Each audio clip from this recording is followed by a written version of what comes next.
What's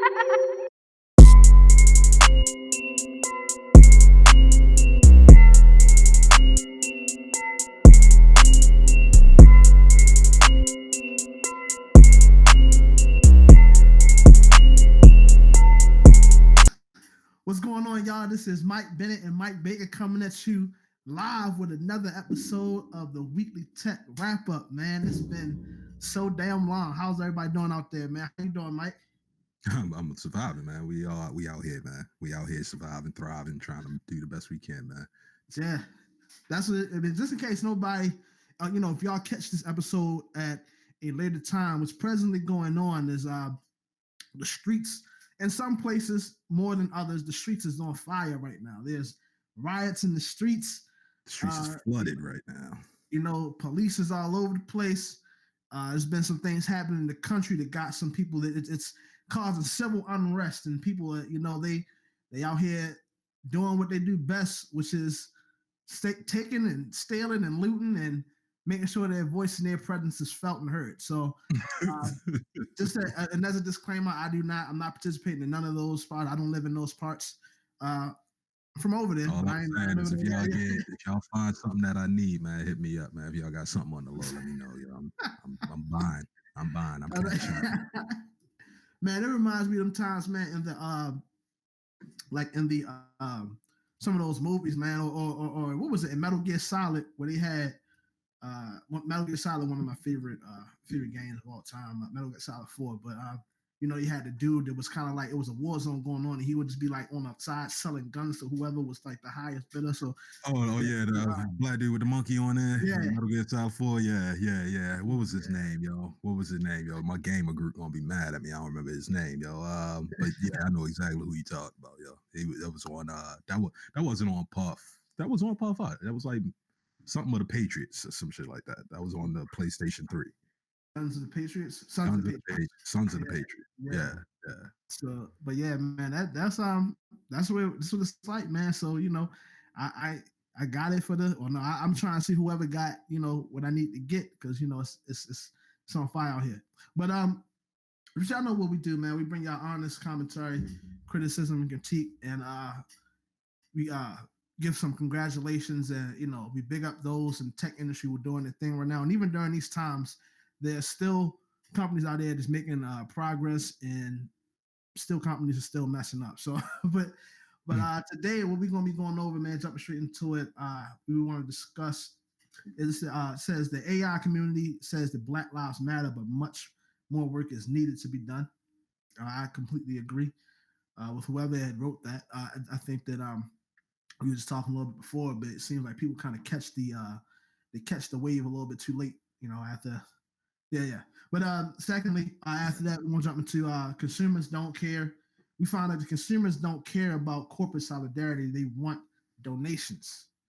So that's what I found. That's scared. We ran through that some, and I'm like, yeah, we gonna chop it up and talk about that, because I can kind of see, their plight. And then last, tech companies care about Black Lives Matter.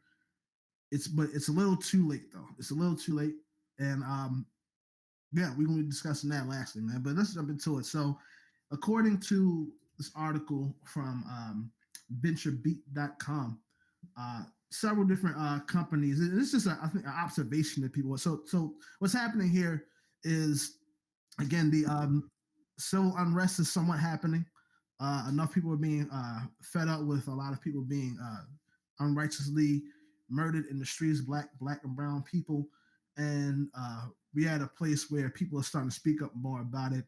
And of course, because we live in a capitalistic society and there's still money to be made, there's still businesses that has to be maintained, it's starting to get into people's pockets, and it's becoming more of an incentive for companies to pay attention to these movements, because if there are, the more and more the government gets involved, this is just my observation, but the more and more the governments get involved, the more and more we move towards people being in people's corporations and their livelihood being controlled beyond what they would, beyond what people would deem acceptable. So here it says, I'll just read the first line. It says, this week, thousands of protesters marched in cities around the United States to bring attention to the death of George Floyd from police brutality and abuses at the highest level of government. Members of the AI research community made their own small gestures of support.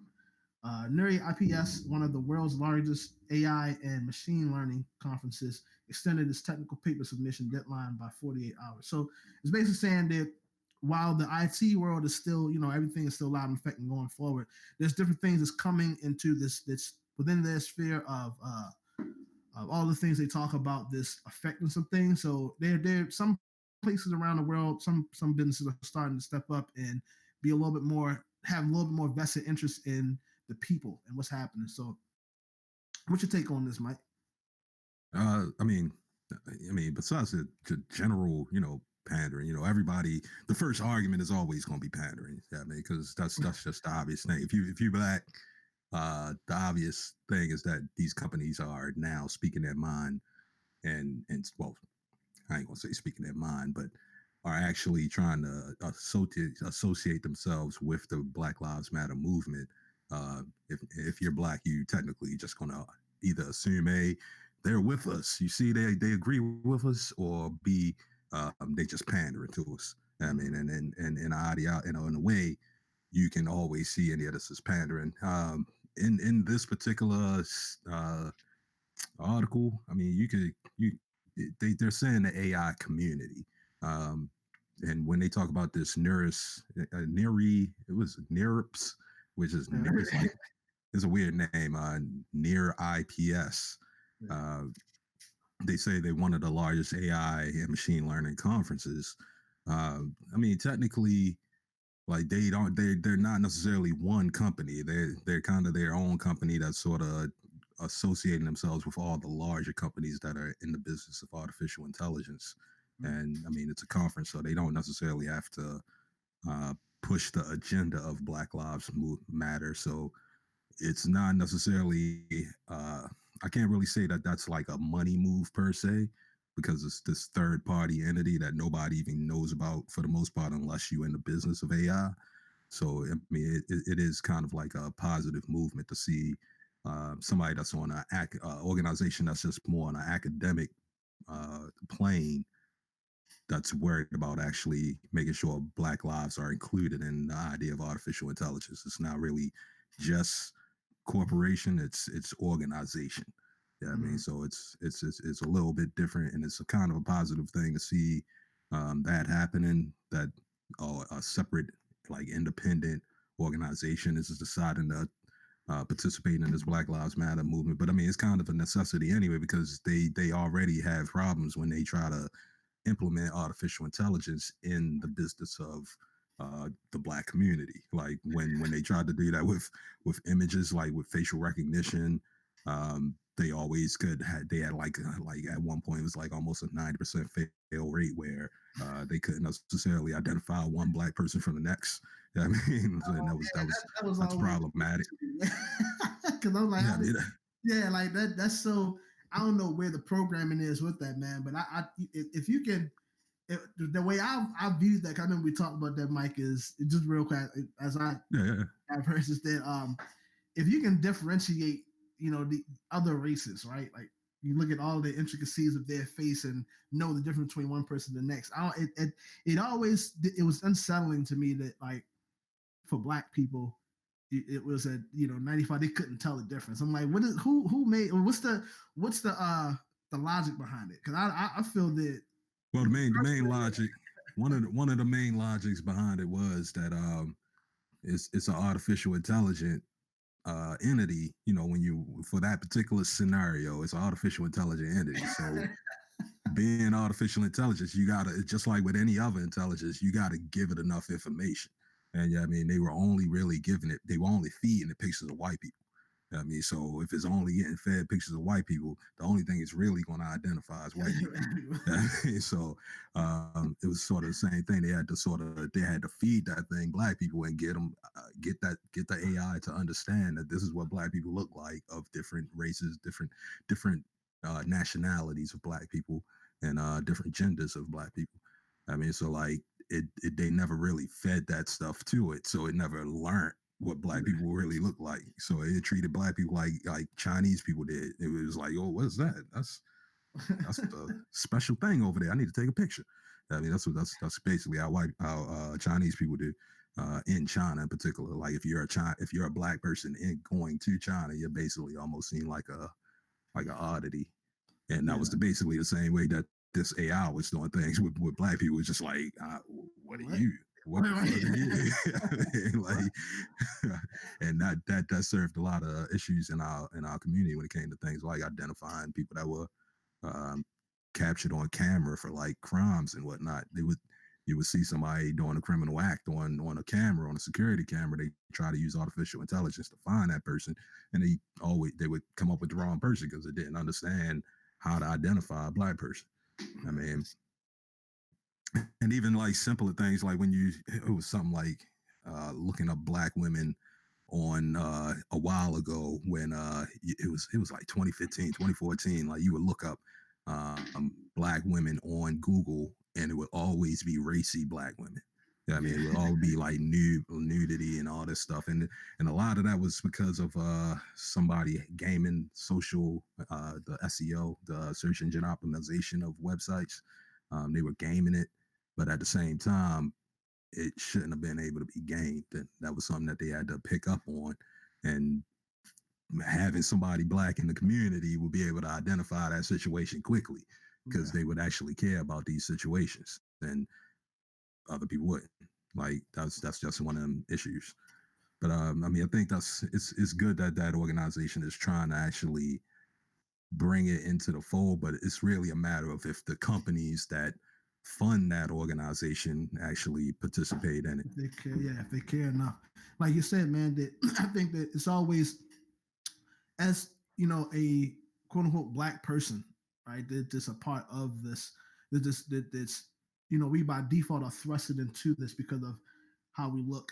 Um, it forces you to always be on guard and to looking at the track record of things to be able to differentiate, who's being real and who's just pandering. Like you say, who's just talking that talk because they don't want to seem as if that they are not engaged, and in turn that would affect their bottom line. I think that's what it comes to now. I don't know how Nuri IPS profits or even brings in their money, but that is true. Is that you have to always just keep in mind, like as far as the timeliness, for a lot of people to be interested, for a lot of companies, a lot of businesses to be organizations to be interested now that almost at one point in time seem to be completely disengaged. It makes you think like, okay, what changed? Right. So I definitely agree, man. I think that it's always where we are right now is that people know the seriousness of it, but you don't really know until it goes down. It comes down your street. I'm in IT. We working from home now and stuff. And on one of our in our retrospectives, you probably for all my people that's in IT world, y'all know the whole agile jargon. But one in one of our meetings, or we call it ceremonies, the end of like work time, we had this segment where several people who are not black, who are non-black, started to talk about how they didn't know that it was this bad, and it's people talking about all the stuff that happened when somebody died. It was like 20 minutes away from where they live, and it just again the shock that was on their face was like, wow, they didn't know it was this bad. But for me, when everybody was talking and I guess everybody was giving their 2 cents, I really didn't have much to say because I mean it's nothing new to me. Like this is Yeah, this I is what mean, it's been. yeah, for that, I mean, yeah, for black people, we kind of burnt out. So Yeah. I mean, that's kind of a situation for them. It's fresh on them. It's shocking to them, and Yeah. it's sort of like we have to be kind of reinvigorated in some cases. Some people are feeling it. Some people Right. feeling it, and some people, they got to be shaken a little bit because they are in shell shock because it's been happening so commonly and it's been such a situation that's so regular that we just sort of shrug it off at this point. We just know how to deal with it. Yeah. I mean, you bob and weave after a while. It's just one of those things. It's habitual. Once it Right. becomes a habit, you sort of just live with it. But yeah, that's right, man. I think that's where we at, and I think that so what typically happens is that when the people who are being afflicted, right, they become like used to it. It's become a part of their everyday life. when someone from the outside comes in, it's almost like they have to get to the point where it becomes a part of life for someone else from the outside to really understand, or like to get a different perspective of what has been happening. And I think that, like I said, always with the corporations and with these organizations, you got to keep in mind that once, I guess, the people in this particular instance, they start to sense people getting jaded, and it's not really something that they're, I ain't gonna say we're not bothered by, but it's like you said, it's a part of life. It's it affects things in different ways, man. That, now that people want to speak up, but that's Right. neither here nor there. But let's move on to the next one, man. So it says here, consumers don't care about corporate solidarity; they want donations. The opening line for this article from Vox.com says, "Open your purse," in quotes, is a snarky social media mantra that people are throwing back at brands. And I think it's interesting because in the first paragraph, I don't, let me see who's the writer here. Terry Nguyen. He goes on to say that San Francisco 49ers want you to know that Black Lives Matter. How? By posting a single black square on Twitter with the hashtag Blackout Tuesday. This expression of so-called solidarity comes nearly 4 years after the team's former quarterback Colin Kaepernick took a knee during the national anthem to protest police brutality and racial inequality, and an act that led to his ostracization by the NFL. Years later, despite being the face of Nike's Emmy-winning campaign, Colin Kaepernick still can't find a job. So what this intimates to me is that, again, it's almost like for some reason it makes you ask the question, like, why now? Like, why the hell are the 49ers organization now going with the trend of Blackout Tuesday and this and that, and trying to follow the wave of people either doing their silent or their call it silent protests, or their non-violent protests, and they're on the bandwagon now. But when the shit was hot 4 years ago, when their own person part of the organization was speaking out about this, not only did they not care, they put him off the team, put him out the NFL. So it just makes you think, like, what the hell has changed? What's going on now? And I honestly, look at what's happening with going on right now with the riots, and then it's too, for people that may catch this at a later time. A lot of these businesses, especially the NFL, the sports industry, have already been hit crazy hard by COVID-19. So the way I look at it is that, let's look at it from what makes sense, or them trying to still keep afloat, is that the coronavirus already messed up their bottom line, the money that they was looking to the revenue they was looking to generate this year, and mess it up. So in an effort to still try to stay afloat, when this comes up, now it's like they're having to side. It appears as if they're trying to side with the people in order for to get in front of that audience, so that the people who are going through these things, who are afflicted by these injustices, will find some way to still support that organization. And I just feel as if that's very what's the word I'm looking for? It's disingenuous. To sit and act as if that, all right, well, now you suddenly care, or just this is where we always been. But when the situation was more pressing, when it was fresh, it was like, well, when the protest was going on, when people were kneeling, they were charging NFL players, charging people in that organization, giving them fines and stuff like that. But now suddenly forget all that stuff we did before. We rolling with y'all. So I just think it's something fishy with that, and it doesn't really sit well with me. What you think, Mike? I mean, this is marketing. This is perfect marketing. This is exactly what it is. Like, marketers follow the trends, and they tend to occasionally make the trends. Like, Mm. that's it's more in most cases they follow the trends, but in a minute few cases, the marketing teams actually will make a trend happen. But this is exactly what they would do. Like, the influence of them deciding to do this wasn't the initial happenings. It wasn't that he actually died. That either Ahmaud Arbery or George Floyd actually died. That wasn't the issue. It was the response to those things happening that actually that more than just black people started participating in the response. It was white people actually out there protesting. It was white people actually out there saying, yeah, this isn't right on social media. And like, how could this be? How could this be?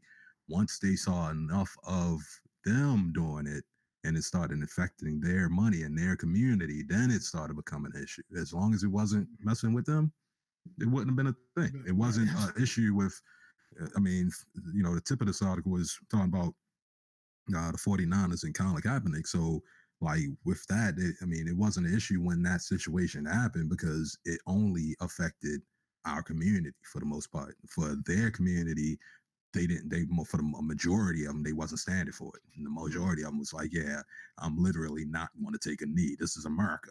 This is America." I mean, and Right. like for the past three, and that was like the beginning of Trump's campaign. Like that was the beginning of Trump's era. Like when that whole Colin Kaepernick thing happened. Mm. So it was a different perspective of 3 or 4 years later.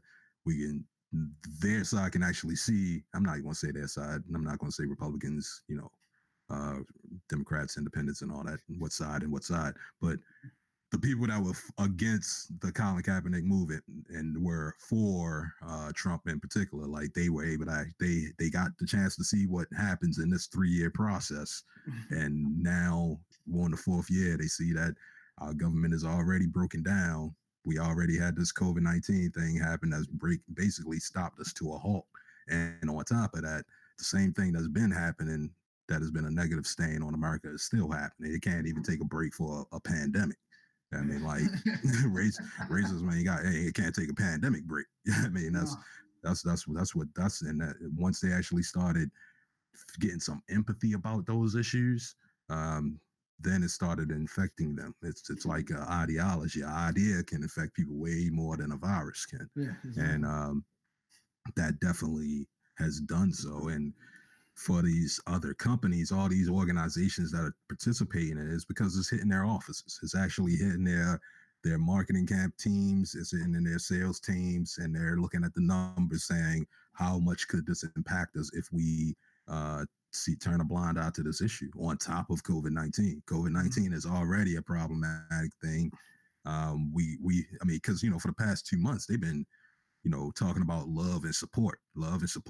I mean, Yeah. support each other, help each other through this tough time and all this stuff. And Yeah, then, you see how people singing on Walmart commercials and everything. yeah, like through this hard time of COVID-19, let's help each other and all this stuff. And now on top of that, there's a civil issue that's going on, a societal issue that's going on, and it's hard for them to not be able to say, all right, support each other except through this. Yeah, I Yeah. mean, like what happened to Right. all the support? Everybody out here fighting. Where's the support? They got to do it because that's where the people are going. And capitalism, business, and marketing, and all that stuff is really just.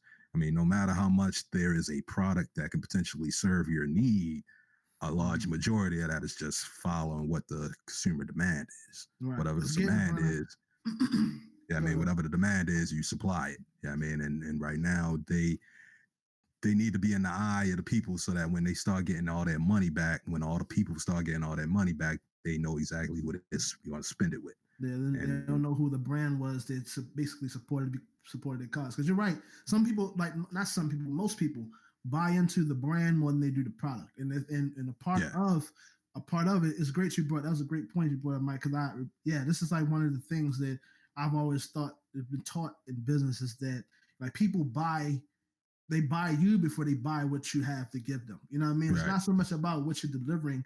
It's about some people there's some people who buy from a store and it's like they don't even need what it is they're buying. They just like the idea or feel like they're supporting that brand.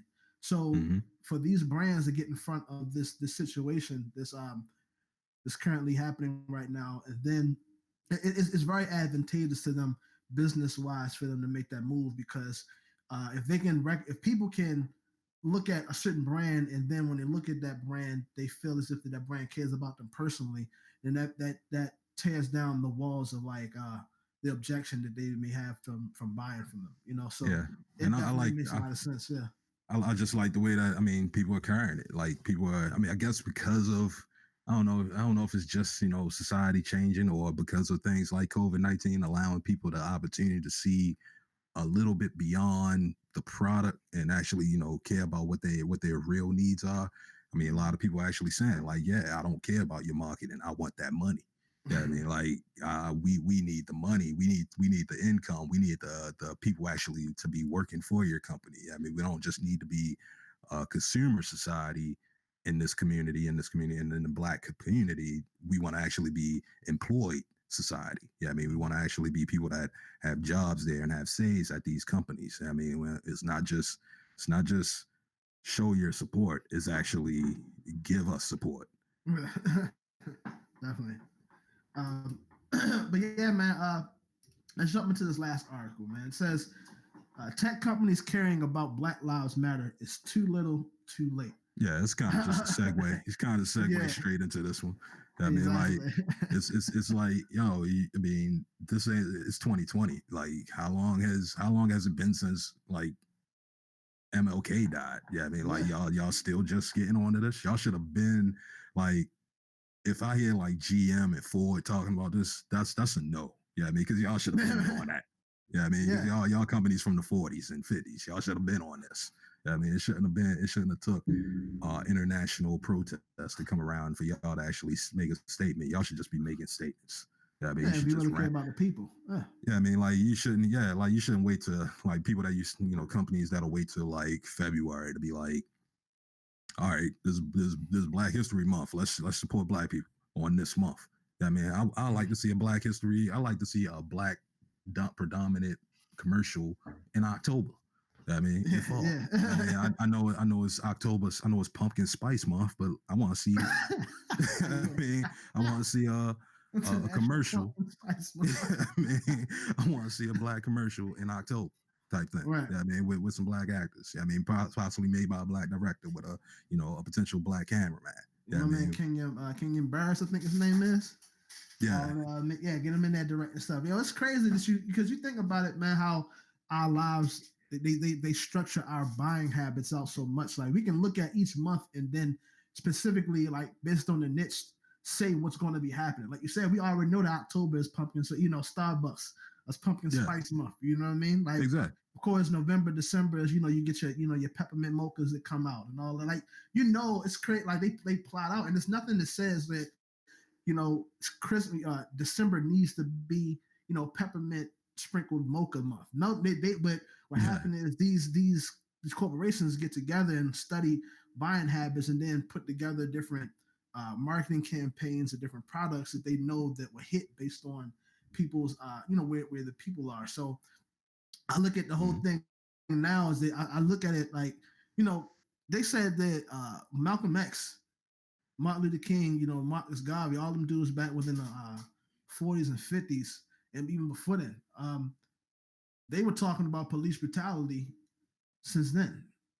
You know Oh what I yeah, mean? So now we yeah, get to this point where it takes uh, 80 years, 80 plus, 60 plus years, 80 years to finally say something about an issue that's been afflicting these people for so long.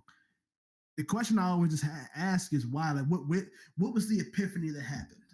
Like, what happened in the office where people was like, huh, these people are really going through something. Let's see if we can, and it's like I mean, for it to be, it's societal integrations. I mean, it's societal integrations. I mean, like, because the people are, for the most. I mean, now the people that are in these positions of power for marketing for different organizations, like, I mean, the companies that are listed here, like the Google, was it Google, Amazon, Facebook, DoorDash, Reddit, Uber, yeah, Nextdoor, Lyft, all these, the people that are actually in those positions of power to do their marketing campaigns, they are in for some form of action integrating. I mean, so they actually are given the chance to actually have to take the time to listen to a Black voice. I mean, to actually empathize with a Black person, so that when they see something like what happened on social media, they can actually empathize in their own way, and then they take that back to the office with them. I mean, it's a natural process. I mean, it's just the actual fact that it got to those people. I mean, where they actually had a sympathetic ear, and they were actually in the position of power to try to do something about it. The issue is that it's like to say something is one thing, but to do something is another. So like they can say a lot, but then there has to be other people that are also in power in that same organization to get along with them and say, all right, so we did market that commercial, we did push that thing on social media. Mhm. Now we got to do something with it. Yeah, I mean, we got to do something that actually says that we're actively doing something, not that we just talking, but we Right. actually doing. And that requires those people that are in power to actually have sympathetic ear, and they got to actually, get the ball rolling, get the wheels spinning. It was something that I just seen a couple minutes ago. Like Bank of America is going to stop investing in private prisons. I mean, and that's a big issue because private prison system is a major business that makes a lot of money off of black people. Right. I mean, just being Phenomenal. Yeah. in the prison. I mean, and Right. a lot of that money and the loans that they get to have new prisons built and all of that stuff is because of banks that are investing in them. And for a company to call themselves the Bank of America that I know for sure has a lot of have a lot of banks in black communities. Yeah, for I sure. mean, I like, worked at one. yeah, Like, you know. exactly. Like they got banks in almost every black community I've seen. I mean, like, it's not a lot of black banks in black communities, but there is a Bank of America in one. Right. I mean, and like they for them to be putting that much money in the community and taking that much money out of the community, at least they could do is not put money into imprisoning us Right. or a company that would like to see us in prison for their profit. um it's just one of those things, man. It's one of those Yeah. things. I'm kind of going on a rant on this situation because it's Oh, nah. a lot of stuff going on with this, man. Because Like it goes to even with show it's like it's that thing of those who are it's not to steal your fire. I want you to keep going, Z, but no, it's keep like going. it feels as if that like a corporation like Bank of America, they are saying that the war is wrong, but then they're funding it. Like like Right, they're supposed to be serving these black communities, and because like you said, it's not happenstantial, man. That like you say, I just told you like legit, I worked at a Bank of America over there when I was up in Baltimore. Like it's you see them everywhere, all within mm-hmm. that. Within, you can find a liquor store, a church, and then the Bank of America And the Bank somewhere. of In the America, Black yep. somewhere, and it's like for it to be that common amongst the black community, and then at the same time they know that it seems as if that certain corporations have a vested interest in the political demise of black people, and for Bank of America to be a part of investing in that, man, it's like that's very hypocritical at the Right, least that you can say. So it's crazy, but yeah, go right. ahead. No, I mean that's exactly it right there, man. um it's just kind of they like the article is basically talking about. Y'all can probably read this article in more detail. I mean, I don't mean to go into the rant. It's just it's like it's too late for that thing for them to actually be jumping into this topic. What I like to see for them to prove that this is actual matters when they still caring when it's not a trending topic. I rather them be the trend and make a commercial, and that commercial becomes trending because they made that commercial, instead of them waiting for some crazy stuff to happen for us to all be protesting and then they want to decide to make a commercial about it. Correct. I mean, like, show off that y'all really care already without somebody having to tell y'all to care. And that's the main thing for real. That's And my spiel. I'm done. all right, I'll say I agree with you, man. I feel like what to prove your loyalty, man, to prove that you care is to implement something, put something in place that directly affects the people that you're bandwagoning in a positive way. Like you can, it's cool to get on the board and say like Black Lives Matter, but what are you doing in the interim to like be able to provide for the lack of resources or the things that we've been afflicted with in the black community? Like if you don't have a plan of action or anything to offer that would better the situation, then it's just fluff. It's Right. dilly dally, silly sally, man. but Let's see what happened 2021. all right. All right. See what But happened after this election. oh yeah, yep. Election, that's wild, man. Yeah, this is election. Yeah, man, it's getting it's getting interesting, man. This next decade is going to be, I look at it like back like what so we're in the 2020s, right? But 100 years ago, those was the 1920s. What were they thinking about, or like how was they thinking their life would go, or did they? I always think like, would they did they really fathom that we would be talking about stuff like this, or even have technology like how we would hundreds of years ago? And it makes me think within the next 50 years, like where would this country be? But I mean, I know it's probably, I mean, it's been what it's basically been for the past 100 years. Is a lot of empty promises, man. Because I mean, that was the 1920 was the era of the car. Yeah, I mean, yeah, like, I yeah, mean, like the dream of going anywhere. Yeah, I mean, the dream of yeah. being able to go cross anywhere and not have to walk it. Yeah, I mean, or hop on a horse. I mean, like that was the era of dreaming as well. And with the 1983, the opening, the ending of slavery, the Emancipation Proclamation. I Yeah, mean, yeah. with the 18. What was ending, that? 1865 or something like that. 1863. I want to say 1893. I Oh mean, yeah. I might get that confused with something else. I'm not a historian. One of y'all correct me. But like, um, it's that was the era of, I mean, going if you consider 1890 to 1920, like 1990 to 2020, that's what their era was. I mean, it was a progression idea, and they were giving hope to people that freedom would come. And I mean, it is what it is. It's 100 years later. Freedom is a thing that still exists. I mean, but there's a lot of people trying to prevent this stuff. You gotta. At this point, we have to redefine what freedom is, and that's whole another topic, man. Yeah, not But enough but time. right. But that's all we got for y'all today in the weekly tech wrap up, man. It was very much more political, but I mean, shit, this is going on in life right now, man. If you all like the content y'all hearing so far, y'all like us, y'all love us.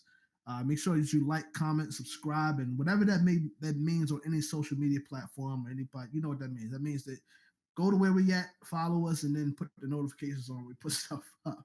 Like us on, go to where the podcasts are. You can Google us on all the primary podcast platforms, and we'll be there. You can catch us on Facebook as well, and we are doing some stuff on Instagram just to build up our social media presence, man. But that's all I pretty much got, man. You got anything, Mike?